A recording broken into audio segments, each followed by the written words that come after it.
Oh no, that was my first guitar job. Was working for Collins Music. So you worked at Collins, where Yeah. Jimi Hendrix bought some of his first guitars. Yeah. That's pretty cool. It was cool. Like they had like Guitar World came in and like did like an article about the receipt and everything. So we had the receipt on the wall. Amazing. How did you know to keep that receipt? I don't know. That guy was just like, So if you're just joining us, we're sitting here with Lloyd nicely from Mom and Dad's Music in Clarksville, Tennessee. So as you guys know, we are obsessed with finding music shops that we love, and there's a lot of them out there.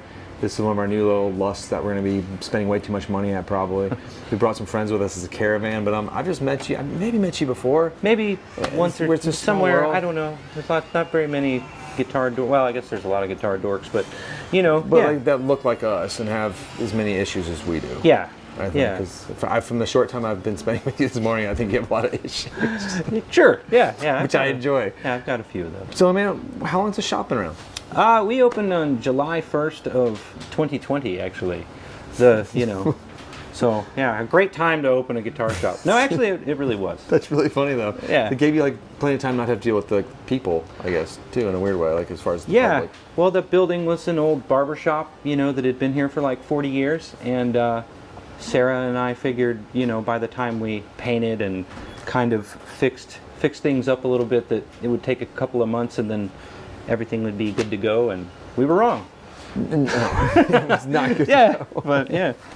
And then you're here in Clarksville, Tennessee. Yeah, Clarksville, Tennessee. I've been here for quite a long time. I worked in Nashville for a long time, but this is kind of my home base, and I'm happy to have a store and to be able to provide this kind of thing for people in Clarksville. And you worked at another tiny shop in Nashville. Yeah, a little tiny store called Gruhn Guitars. Yeah, just a small place. I think that's probably where we ran into each other, it seems like. A few guitars in there. Yeah, just a few. Yeah. But so what was the impetus, like what was the desire to do this? Well, I've done vintage guitars. My mother was like an antique dealer, growing up, and I kind of when I started playing guitar when I was like 10 years old, I just immediately knew that I wanted an old guitar, So I started reading about old guitars, and I actually, met George Gruhn when I was a young man, and it was just always kind of my goal to be able to go there and work and to be surrounded by these instruments that I am really passionate about. And so I did that for a long time, and I learned a lot of things there.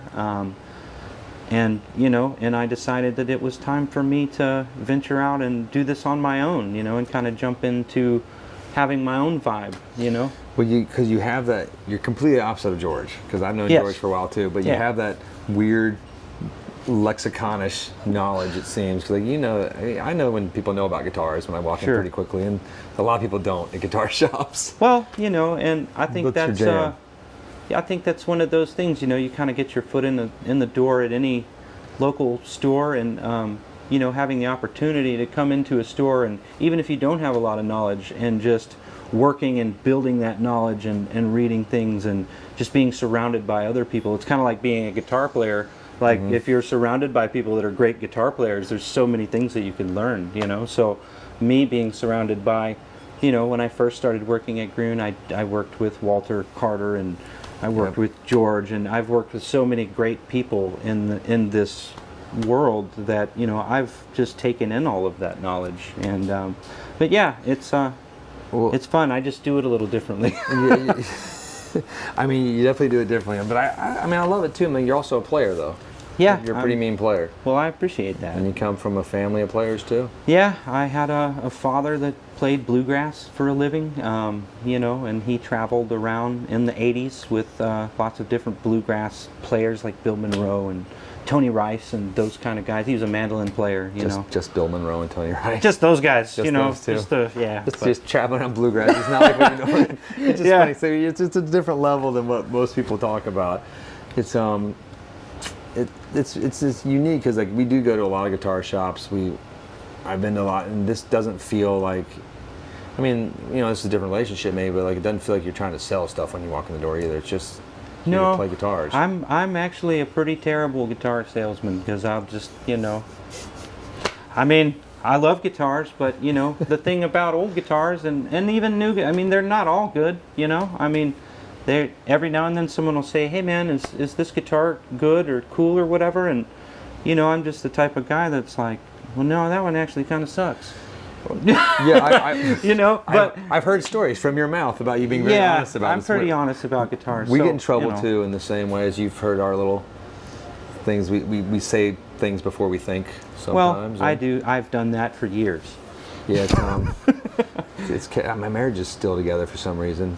But Yeah. 12 years and counting now, which is shocking. That's pretty It's impressive. right? Yeah, that's really. For someone that has a guitar collection, likes movies, and Yeah. I still like video games. Sure. It's a problem. Yeah, I mean, Yeah. So what's next for this place? You've been here a year now. yeah, we've been open for a year, and But you started with like what? I heard I was talking to Sarah, and she's like, you guys started with like 6 guitars, and now you guys are loaded. yeah, I just kind of with went good to the stuff too. I went to the pawn shops and bought a few guitars, and was like, "Hey, you want to open a guitar store?" And she was like, "Yeah, let's do that," you know. So, but yeah, I had like 5 or 6 amps and 5 or 6 guitars, and I just started doing a lot of trading and a lot of buying, and you know, it just expanded into what the stuff that we have now. But I also have a lot of really, really amazing people that I've met through the years that are great guitar players that have great gear. And when I opened the store, some of those people were like, just reached out to me and were like, "Hey man, do you want to, you know, take these Fender Tweed amplifiers and Fender Brown amplifiers?" And Because you have like 2 vibros right now, or what do you have? yeah, I have 2 64 Vibroverbs in the shop. 2 of them. That doesn't Yeah. make any sense. 2 vibroverbs. Yeah. Like I remember, I hear people that have them, but you don't have 2 in the shop ever at the No. same time. It's just weird. It's pretty cool to be able to, like, you know, play both of them. And I'm just gonna and- plug these in and stereo them, and Yeah, it's pretty great. it's a pretty cool. Yeah, that little Epiphone amp is what I sort of jonesed over behind the cameras, and so there's some. Yeah, cool, you should take that with you when you get out of here. we'll You know, talk about we'll it. work it out. Yeah. work out a deal. Maybe I'm trading some T-shirts. Yeah, T-shirts, Kroger card, whatever. You got. Yeah, I do Bitcoin. I don't do Bitcoin.